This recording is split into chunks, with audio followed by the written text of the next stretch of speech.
औज़ुबिल्लाहि मिनश्शैतानिर्रजीम बिस्मिल्लाहिर्रहमानिर्रहीम अल्हम्दुलिल्लाहि रब्बिल आलमीन वसल्लल्लाहु अला मुहम्मदिन व आला आलिहि तय्यबीन व ताहिरीन अल मासूमीन व लानतुल्लाहि अला अदाइहिम अजमाइन अल्लाहुम्मा सल्लि अला मुहम्मदिन व आले मुहम्मद वज्जिल फरजहुम। मोहतरम नाज़रीन व सामीन अस्सलामु अलैकुम। आज शब 22 रमज़ानुल मुबारक को अपनी एक अलग और मुनफरद सीरीज़ आओ नहजुल बलागा पढ़ें को लेके उसके सिलसिले की पहली कड़ी लेके पहली किस्त लेके आपकी खिदमत में हाज़िर हैं।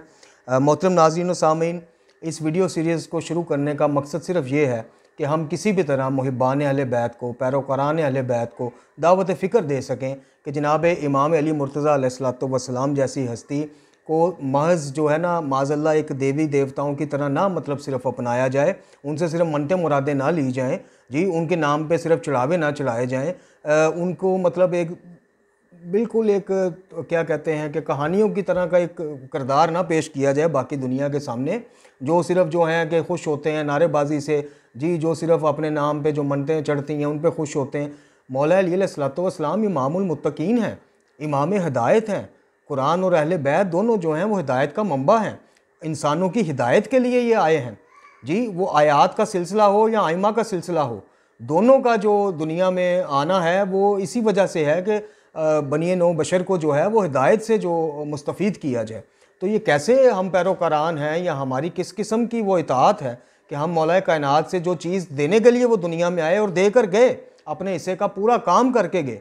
हर वक़्त का इमाम अपने हिस्से की हिदायत का जो फरीज़ा है बखूबी सर अंजाम दे के गया, तो हम वो हिदायत को ही छोड़ दें जो असल काम, जो असल बाकी तो प्लस पॉइंट हैं सारे, बाकी तो जो हैं वो एक्स्ट्रा बेनिफिट्स हैं आपको, जैसे ईमान लाने के बाद कुछ चीज़ें, जैसे दुनिया में आप देखें कि किसी नेटवर्क पे जाने के बाद आपको मुख्तलिफ पैकेजेस मिलते हैं, फ्री मिनट्स मिलते हैं, SMS मिलते हैं, MBs मिलते हैं, लेकिन शर्त ये होती है कि पहले नेटवर्क पे आओ, कन्वर्ट हो, पहले जो नेटवर्क यूज़ कर रहे हो उसको छोड़ के इस नेटवर्क पे आओ तो ये इन पैकेजेस से मुस्तफ़ीद हो। तो बाकी तो पैकेजेस थे, असल चीज़ तो हिदायत के नेटवर्क पे आना था।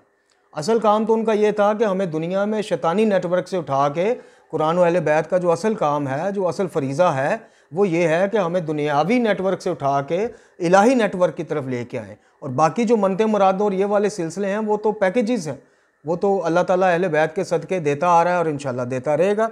तो हमारा ये सीरीज़ शुरू करने का मकसद ये है कि आपको उन मेरी तरह के वो जो लाइलम बंदे हैं जी, जो जिनको पता ही नहीं है कि नहजुल बलागा का सिर्फ नाम उन्होंने रटा हुआ है, उनको पता ही नहीं है कि इसमें से कैसे कैसे आप हिदायत ले सकते हैं, या इमाम अली अलैहिस्सलातु वस्सलाम हमारे लिए क्या क्या कठिन और मुश्किल दौर देख के गए हैं। अली की तन्हाई क्या थी, अली का सबसे बड़ा मसाइब क्या था, जिसे ख़ुद अली अलैहिस्सलातु वस्सलाम अपने लिए सबसे बड़ा दुख समझते थे, वो क्या चीज़ थी, वो थी तन्हाई। तन्हाई ये नहीं कि कोई मौला को इस चीज़ का रंज था जी मेरे पास कोई दोस्तों की महफिलें नहीं हैं, या वो सुनने वाले तो बतेरे थे, वाह करने वाले भी बतेरे थे, अली को समझने वाला कोई नहीं था, बहुत कम लोग थे। हज़ारों में से जनाब चंद अफराद, 100 भी शायद मुश्किल से पूरे ना होने पाएँ जो तारीख़ में नाम आते हैं, जिन्होंने सही तरह अपने वक़्त के इमाम की मार्फत की और उनकी इताअत की। 100 भी हज़ारों में नहीं हैं पूरे। जनाब अमीर कायनात जब कुएँ के आगे मुँह करके पानी में अपना अक्स देख के फरमाते थे कि अली अफसोस के इस उम्मत ने आपको नहीं समझा, कभी कहते थे कि हक़ और हक़ गोई ने अली के पास कोई दोस्त ही नहीं छोड़ा। तो ये थे मौला के वो मसाइब। मौला को इब्ने मुलजम मलाउन लानती की ज़रब का इतना दुख दर्द नहीं था, तो अहले बैत का शान है राय खुदा में जहाद करना, शहादतें पाना, वो तो उनका खासा है। असल दुख और दर्द यही रहा। करबला भी आप देख लें, जनाब अमीर के बाद जनाब इमाम हसन अलैहिस्सलाम के मामला देख लें, वाक़यात देख लें, करबला देख लें, हज़ारों में से कितने 72 निकले। तो हर इमाम को जो दुख रहा, जो शिकवा रहा हम पे, जो दावा करते हैं हम मोमन जी, जो दुख उनको रहा ना इन मोमनों से, फोके मोमनों से, वो यही रहा कि नाम चर्ब ज़बानी, बस इताअत के मामले में पीछे। गर्मी है जी, बीवी बीमार है जी, अम्मी बीमार हैं जी, बच्चों को देखने वाला कोई नहीं जी, मौला फिर जहाद पे कर लेंगे, फिर आ जाएंगे, फिर हाज़िर हो जाएंगे, ये है जी, मैं खुद बीमार हो गया जी। हर दौर के इमाम को जो दुख रहा इस कौम पे, वो ये इताअत के मामले में रहा। तो ये सीरीज़ शुरू करने का मकसद है कि नौजवान, ख़ासकर नौजवान तबका जो है इस तरफ मुतवज्जो हो, और अल्लाह ताला करे कि ये किसी एक की भी हिदायत का ज़रिया ये सीरीज़, या मेरे बाकी जो यूट्यूब का मेरा मकसद ये है, या व्हाट्सएप पे जो मैं तबलीगाती ग्रुप चला रहा हूँ, या मुख्तलिफ़ पेजेस पे जो मेरी ऑनलाइन क्लासें होती हैं, उनका मकसद ही सिर्फ ये है कि एक बंदा भी इस तरह मुतवज्जो हो जाए तो दुनिया और आखिरत में मेरी निजात का इंशाअल्लाह सामान बन जाएगा। तो चलते हैं अपने मौजू की तरफ। सबसे पहले आपको अल सैयद रज़ी शरीफ रहमतुल्लाह अलैह के बारे में बताते हैं, जिन्होंने इन मौला के इन खुतबात को, इस कलाम को इकट्ठा किया, मुरतब किया। इनका नाम अल्लामा मोहम्मद बिन अल हुसैन अल मूसवी अल शरीफ अल मरूफ जनाब सैयद रज़ी शरीफ है, और जो अल्मुल हुदा अल सैयद शरीफ मुर्तज़ा के बरादर हकीकी थे, और जिनकी तालीम के लिए जनाब मासूमा आलम सलामुल्लाह अलैह ने शेख मुफीद को एक ख्वाब के ज़रिए मतवज्जो किया था, और इसमें इन्हें अपने फ़र्जंद के लफ्ज़ से याद किया था, तबीर किया था। अल्लामा सैयद शरीफ रज़ी जो हैं, इनकी अज़मत एक ज़माना तक एक हकीकत मजहूला बनी रही, और अहले इल्म ने इन्हें सिर्फ़ मरतब नहजुल बलागा और मुसन्नफ़ ख़साइसुल आइमा के नाम से ही पहचाना, लेकिन इनकी किताब तफ़सीर हक़ाइक़ुल तंज़ील व दक़ाइक़ुल तावील के मंज़र आम पर आने के बाद से इनकी सही इल्मी अज़मत का अंदाज़ा होने लगा, और दुनिया इल्म अदब इस इकरार पर मजबूर हो गई कि इस दौर तक इससे बेहतर कोई तफ़सीर इस मौजू के अतबार से नहीं लिखी गई। यहाँ तक कि अल्लामा अबुल हसन अल उमरी ने इसे शेख तूसी की तफ़सीर तबियान से भी बेहतर और वसी करार दिया, और अल्लामा मुहद्दिस नूरी ने इसकी तस्दीक और तायीद भी फरमाई, और इस नुक्ते का इंकशाफ किया है कि सैयद शरीफ रज़ी रहमतुल्लाह ने अपनी तफसीर में तमाम मुफस्सिरीन के इस मंजूमा को गलत साबित कर दिया है कि कुरान मजीद में भी हरूफ ज़वाइद पाए जाते हैं, और इन हरूफ की अज़मत व अहमियत का इसबात क्या है, और ये सैयद शरीफ रज़ी का वो कारनामा है जिसे दुनिया तफसीर तक क़यामत नज़रअंदाज नहीं कर सकती। शेख रज़ी जो हैं, इनकी वलादत सन 359 यानी 359 हिजरी में हुई, और इनकी वफ़ात जो है 6 मुहर्रम को सन 406 हिजरी में वाक़या हुई, जिसका मतलब ये है कि इस दारे दुनिया में इनकी ज़िंदगी तकरीबन कुल 74 साल रही है, 47 साल रही है, और इस मुख्तसर सी उम्र में इन्होंने इतने अजीम कार हाय नुमाया अंजाम दिए हैं जिनकी मिसाल नहीं मिलती, और दुनिया में सिर्फ 47 साल मुख्तसरन ज़िंदगी गुजारने के बावजूद ता क़यामत अपने इल्म की बदौलत ज़िंदा हैं। जैसे जनाब अमीरुल मोमिनीन अली अलैहिस्सलातु वस्सलाम का ही एक इरशाद गिरामी है कि वो शख्स कभी नहीं मरता जो इल्म को ज़िंदा करता है, जो इल्म को वुसअत देता है, ज़िंदगी देता है। वो बज़ाहिर दुनिया से चला भी जाए, लेकिन ता क़यामत उसका नाम जो है वो रोशन रहता है, ज़िंदा रहता है, जावेद रहता है। तो अब कुछ इसके मुंदरजात के बारे में बताते हैं। नहजुल बलागा एक अज़ीमुल शान किताब, जिसे कहा गया कि तहतुल कलामुल खालिक व फ़ौकुल कलामुल मखलूक, कि खालिक के कलाम के तहत है, ये नीचे है, लेकिन बाकी तमाम मखलूक़ात के कलाम के ऊपर है। तो इसके मुंदरजात जो हैं बेसिकली ये 3 किस्म के हैं। एक अंदाज़, इसमें मतलब अमीरुल मोमिनीन के 3 तरह के कलाम आपको मिलेंगे। एक अंदाज़ का नाम खुतबा है, और दूसरे अंदाज़ और असलूब का नाम कुतुब व रसाइल है, और तीसरे को कलमात कसार से तबीर किया जाता है। इसके बाद खुतबों की भी 4 किस्में हैं।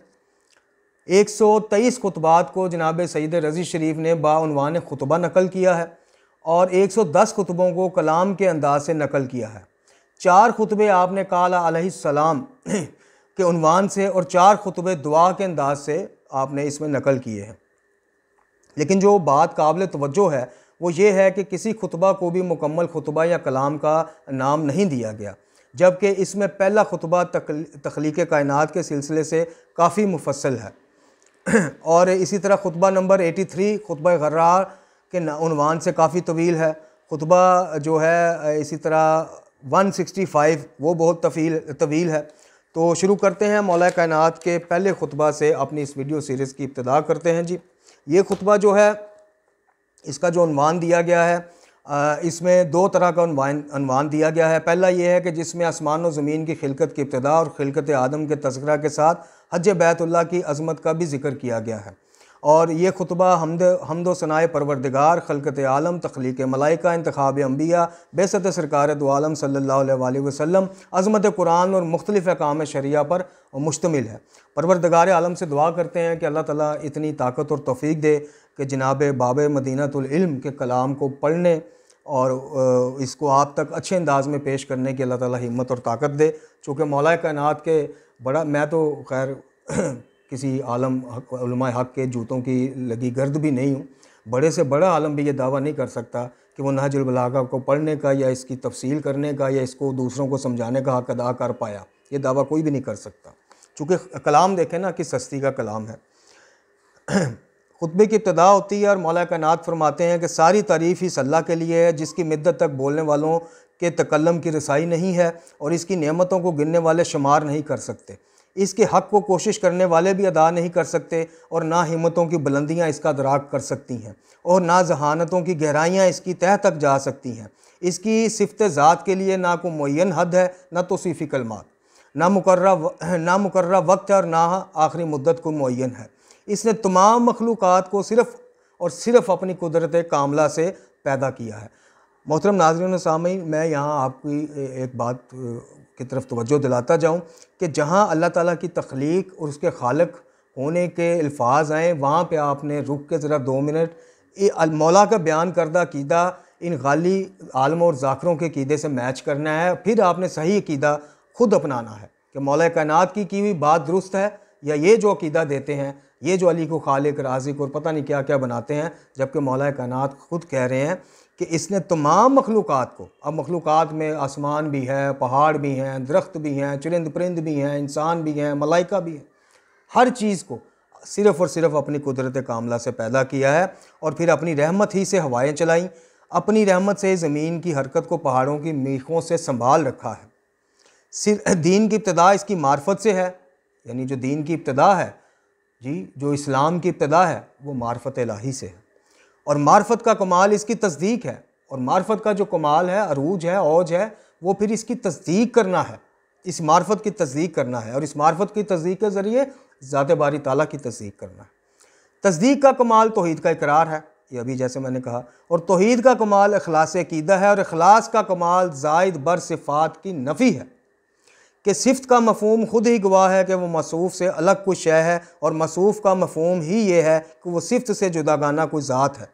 इसके लिए अलग से सिफ़ात का इसबात एक शरीक का इसबात है, और इसका लाजमी नतीजा ज़ात का जो है वो ज़ात का ताज़ुर है, और ताज़ुर का मकसद इसके लिए ज़ा का अक़ीदा है, और ज़ा का अक़ीदा सिर्फ़ जहालत है, मार्फत नहीं। यानी मौला कायनात ये बताना चाह रहे हैं कि जितनी भी सिफ़ात इलाही हैं वो उसकी अपनी ज़ात का जुज़ है, वो ऐने ज़ात हैं उसकी, मतलब अल्लाह ताला की जितनी सिफ़तें हैं, तख्लीक करना, रिज़्क़ देना, बारिशें बचाना, ज़िंदगी देना, मौत देना, जी सूरज पैदा करना, जो भी उसकी सिफ़त है वो ऐने ज़ात है, वो इसी की ज़ात से है।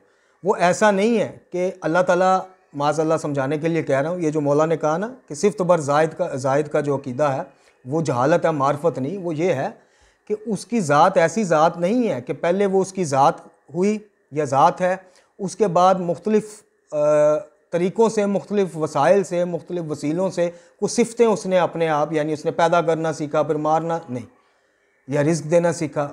मौला कायनात ये तारफ़ अल्लाह पाक का करवा रहे हैं कि उसकी जितनी सिफ़ात हैं वो ऐन ज़ात हैं, वो उसकी ज़ात के अज्ज़ा को अलग से चीज़ नहीं है, वो अलग से कोई मुरक्कब नहीं है अज्ज़ा का कि जो बाद में अल्लाह ताला ने अपनाया हो या अल्लाह ताला को कसब करने से मिला हो। नहीं, अल्लाह ताला की ज़ात की हर सिफ़त जो है वो उसकी ऐन ज़ात है, वो उसी की ज़ात का हिस्सा है। फिर फरमाते हैं कि अज्ज़ा का अक़ीदा सिर्फ जहालत है, मार्फत नहीं, और जो बेमार्फत हो गया इसने इशारा करना शुरू कर दिया, और जिसने सुनकर और जिसने इसकी तरफ इशारा किया, यानी इस बात की तरफ, इसने इसे एक सिमत में महदूद कर दिया, और जिसने महदूद कर दिया इसने इसे गिनती का एक शुमार कर लिया जो सरासर खिलाफ तौहीद ज़ात है, ज़ात बारी ताला। जिसने ये सवाल उठाया कि वो किस चीज़ में है, इसने इसे किसी ज़िमन में करार दे दिया, और जिसने ये कहा कि वो किसके ऊपर कायम है, इसने नीचे का इलाका उसे खाली करार दे दिया। मतलब अल्लाह ताला के बारे में अब कोई, जैसे कुछ लोगों का अक़ीदा है कि वो अर्श पर एक कुर्सी पर बरजुमान है और बाकी जगह वो इल्मी लिहाज से हाजिर है, तो मौला कायनात फरमा रहे हैं कि जिस किसी ने भी उसको एक सिमत की तरफ मुअय्यन कर दिया तो बाकी इलाका उससे खाली इसको करार दे दिया। यानी बींगा मोमिन, जो हमें तौहीद का अक़ीदा है, हमारा जो अक़ीदा है, जो मासूमीन ने हमें बताया, वो ये है कि अल्लाह ताला हर वक्त हर जगह हाजिर व नाज़िर है, और ये सिर्फ़ हाजिर व नाज़िर होने की सिफ़त भी उसी की है। ऐसा नहीं कि वो अर्श पर है और बाकी जगहों पे वो इल्मी लिहाज से मौजूद है, या जिस हर जगह वो मौजूद है। इसकी हस्ती हादिस नहीं है, और इसका वजूद अदम की तारीकियों से नहीं निकला है। वो हर शय के साथ है लेकिन मिला हुआ नहीं है। हर शय के साथ है लेकिन उसमें हलूल नहीं करता, मिला हुआ नहीं है। और हर शय से अलग है लेकिन जुदाई की बुनियाद पर नहीं। हर शय से ये बेगाना भी है, अलग भी है जी, लेकिन जुदाई की बुनियाद पर नहीं। ऐसा नहीं है कि अल्लाह ताला वहाँ है तो यहाँ नहीं है, उसके साथ है तो नहीं, हर जगह भी है, मिला हुआ भी नहीं है जी, और हर चीज़ से जुदा भी है, अलग भी है, लेकिन जुदा बिल्कुल जुदा नहीं।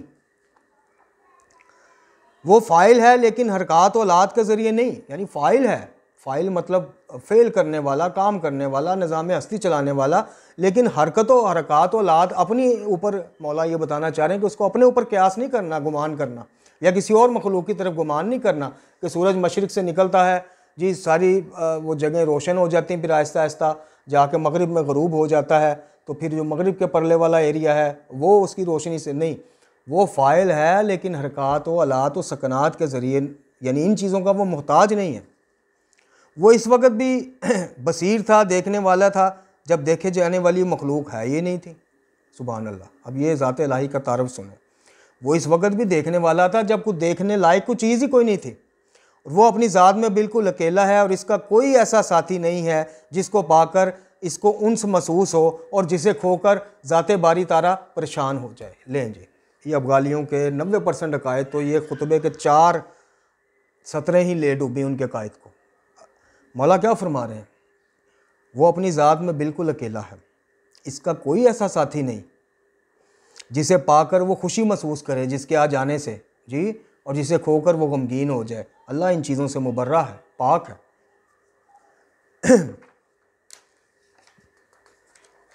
इसके बाद मौला फरमाते हैं, इसने मखलूक़ात को अज़-गैब ईजाद किया और इनकी तख्लीक की इब्तिदा की बग़ैर किसी फ़िक्र के और बग़ैर किसी के तजर्बा से फ़ायदा उठाए हुए, यानी बग़ैर कुछ सोचो बचार के, बग़ैर किसी तजर्बात को सामने रखते हुए। जैसे इंसान को चीज़ खल्क़ करता है, ये मोबाइल है जी, सबसे पहले जब ये मोबाइल इंट्रोड्यूस हुए तो सिर्फ़ कॉल करने का आपको या मैसेज का वो था जी। इस मोबाइल के इन चीज़ों को, इन मॉडल को सामने रखते हुए साइंसदानों ने या सॉफ्टवेयर इंजीनियरों ने मज़ीद तजर्बात किए जी। आहिस्ता आहिस्ता सिमियंस फ़ोन आ गया, Aahista Aahista internet 2G 3G 4G और 5G तक। अल्लाह ताला के तख्लीक़ कायनात के मामले में पाक परवरदिगार का ऐसा कोई नहीं कि उसने कोई पहले फ़िक्र की हो, कोई थ्योरीज़ बनाई हो, मुख्तलिफ़ एक्सपीरियंस तजर्बे किए हों, कोई लेबॉरेटरी टेस्ट हुए हों, नहीं। मौला ये फरमा रहे हैं कि इसने तख्लीक़ की इब्तिदा की बग़ैर किसी फ़िक्र के और बग़ैर किसी के तजर्बा से फ़ायदा उठाए हुए, या हरकत के ईजाद किए हुए, या नफ्स के अफ़कार की उलझन में पड़े हुए, या टेंशनों में, या थ्योरीज़ पे थ्योरीज़ लिखने में, थीसिस पढ़ने में, नहीं। तमाम अशिया को इनके औकात के हवाले कर दिया, एक डिसिप्लिन के हवाले कर दिया, तमाम अशिया को खलक करके जी। उसके बाद उनके लिए एक ज़ाब्ता हयात बनाया, एक डिसिप्लिन बनाया, एक पैटर्न बनाया, और फिर सारी चीज़ों को उठा के उस डिसिप्लिन के हवाले कर दिया। सूरज को बता दिया कि भाई आपने यहाँ से निकलना, वहाँ से ग़रूब होना, वो अपनी रूटीन पे था क़यामत। चाँद को अपना बता दिया, सितारों को अपना बता दिया, पहाड़ों को अपना बता दिया कि तुमने ज़मीन की मेखें नहीं छोड़नी, ठीक है। चरिंद परिंद जितने भी हैं, मछलियों को और सारों को एक डिसिप्लिन दे दिया, एक पैटर्न दे दिया, ठीक है, सबको बता दिया। यही हम देखते हैं, मछली के बच्चा जब पैदा होता है उसको तैरना कौन सिखाता है? किसने शेर को बताया होता है कि तुमने घास नहीं खानी, गोश्त ही खाना है? पैदा होता है शेर को। ये सारी यानी ये चीज़ें मौला कायनात बता रहे हैं कि हर चीज़ को तख्लीक किया, उनको उनके औकात बता दिए, डिसिप्लिन बता दिया, और निज़ाम हस्ती रवां दवां हो गया। तमाम अशिया को इनके औकात के हवाले कर दिया, सबकी तबीयतें मुकर्रर कर दी, सबकी नेचर्स अलग अलग, हर चीज़ की नेचर अलग अलग, फितरत अलग अलग बना के मुकर्रर कर दी, और फिर इन्हें शक्लें ता कर दी। इससे ये तमाम बातें याद करने से के पहले से मालूम थी। वो इनके हदूद और इनकी इंतहा को खूब जानता था। इसे हर शय के ज़ाती तराफ़ का भी इल्म था और इसके साथ शामिल हो जाने वाली अशिया का भी इल्म था। इसके बाद इसने फ़ज़ाओं को वसअतें, इसकी तरफ अतराफ़ व कनाफ और हवाओं के तबक़ात ईजाद किए, और इनके दरमियान वो पानी बहा दिया जिसकी लहरों में तलातम था और जिसकी मौजें तह बतह थी, और इसे एक तेज़ व तंद हवा के कांधों पर लाद दिया। फिर हवा के उलटने पलटने, रोक रखने का हुक्म दे दिया हवा को, और इसकी हदों को पानी की हदों से यूँ मिला दिया कि नीचे हवा की वसअतें थीं और ऊपर पानी का तलातम। इसके बाद एक और हवा ईजाद की जिसकी हरकत में कोई तौलीदी सलाहियत नहीं थी, और इसे मरकज़ पर रोक कर इसके झोंकों को तेज़ कर दिया और इसके मैदान को वसीतर बना दिया। फिर इसे हुक्म दे दिया कि इस बहरे खार को मिथ डाले और मौजों को उलट पलट कर दे। चुनाचा इसने सारे पानी को एक मशकीज़े की तरह मिथ डाला और इसे फ़ज़ाए बसीत में इस तरह लेकर चली कि अव्वल को आखिर पर उलट दिया और साकन को मुतहरक पर पलट दिया, और इसके नतीजा में पानी की एक सतह बुलंद हो गई, इसके ऊपर एक झाग की तह बन गई। फिर इस झाग को फैली हुई हवा और खुली हुई फ़ज़ा में बुलंद कर दिया और इससे 7 आसमान पैदा कर दिए, जिसकी निचली सतह एक ठहरी हुई मौज की तरफ थी और ऊपर का हिस्सा एक महफूज सकफ़ और बुलंद इमारत के मानिंद था। ना इसका कोई सतून था जो इसको सहारा दे सके और ना कोई बंधन था जो इसको मुनज़्ज़म कर सके। फिर इन आसमानों को सितारों की जीनत से मुज़य्यन किया और इनमें तबिंदा नजूम की रोशनी यानी सितारों की रोशनी फैला दी और इनके दरमियान एक ज़ू फगन चिराग और एक रोशन मताब रवा कर दिया यानी चाँद, जिसकी हरकतें घूमने वाले फलक और एक मुतहरक छत और जुम्बश करने वाली तख्ती में थी। एक मौजू ये है कि इस कायनात का मादा क्या है। तमाम अनासर जो हैं वो अरबा हैं, यानी सिर्फ आग है, पानी है। ये कायनात खल्क हुई है, यानी 4 अनासर जो मिट्टी, आग, पानी, हवा के बारे में इसकी तरफ पूरा एक मौला ने खोल के बयान कर दिया कि हवा कैसे तख्लीक हुई, हवा का मंबा क्या था, उसकी ड्यूटीज़ लाइबिलिटीज़ क्या थी, और फिर उसके बाद जो दूसरी हवा तख्लीक हुई उसका क्या था, वो किस तरह पानी को उसकी सतह से बुलंद लेके आई। फिर फरमाते हैं फिर इसने बुलंद तरीन आसमानों के दरमियान शगाफ पैदा किए और इन्हें तरह तरह के फ़रिश्तों को तख्लीक करके उनसे भर दिया, जिनमें से बाज़ सजदा में है तो रुकू की नौबत नहीं आती, बाज़ रुकू में है तो सर नहीं उठाते, और बाज़ सफ़ बंधे हुए हैं तो अपनी जगह से हरकत नहीं करते, बाज़ मशगूल तस्बीह हैं तो खस्ता हाल नहीं होते। सब के सब वो हैं कि ना इनकी आँखों पर नींद का गलबा होता है और नाकल पर सहव नस्यान का गलबा होता है, ना बदन में सुस्ती पैदा होती है और ना दिमाग में नस्यान की गफलत। इनमें से बाज़ को वही का अमीन रसूलों की तरफ कुदरत की ज़ुबान बनाया गया है जो इसके फ़ैसलों और अहकाम को बराबर लाते रहते हैं, और कुछ इसके बंदों के मुहाफ़िज़ और जन्नत के दरवाज़ों के दरबान हैं, और बाज़ वो भी हैं जिनके कदम ज़मीन के आखिरी तबका में साबित हैं और गर्दनें बुलंद तरीन आसमानों से भी बाहर निकली हुई हैं। इनके तराफ बदन एक तारे आलम से वसी तर है और इनके कांधे पाया अर्श के उठाने के काबिल हैं। इनकी निगाहें अर्श इलाही के सामने झुकी हुई हैं और वो इसके नीचे परों को समेटे हुए हैं। उनके और दीगर मखलूक़ात के दरमियान इज़्ज़त के हिजाब और कुदरत के पर्दे हायल हैं। वो अपने परवरदिगार के बारे में शक्ल व सूरत का तसव्वुर भी नहीं करते और ना इसके हक़ में मखलूक़ात की सिफ़ात को जारी करते हैं। वो ना इसे मकान में महदूद करते हैं और ना इसकी तरफ अशाबा और नज़ायर से इशारा करते हैं। मेरे मोहतरम नाजरीन, ये आखिरी लाइन दोबारा सुनिएगा। वो अपने परवरदिगार के बारे में शक्ल व सूरत का तसव्वुर भी नहीं करते और ना इसके हक़ में मखलूक़ात की सिफ़ात को जारी करते हैं। वो गालियों की तरह ये नहीं कहते कि किसी ने कहा अली अल्लाह कैसा है तो अली ने कहा इधर देख ऐसा है माज़अल्लाह। वो ये नहीं कहते अल्लाह ने इसको, अल्लाह भी खालक तो अली भी खालक, अल्लाह ने अली को बनाया, अली ने आगे सबको बनाया। ये मौला इस पूरी थ्योरी का खुद रद्द कर रहे हैं फ़रिश्तों की मिसाल दे के।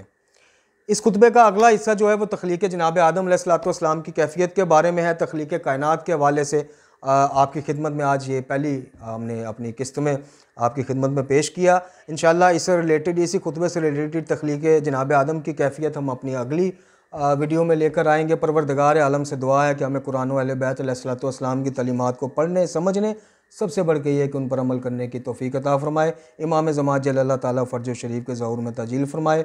अल्लाह ताला हमें राह हिदायत से मुतमस्सिक रखे। व आखिरु दुआना अनिल हम्दुलिल्लाहि रब्बिल आलमीन।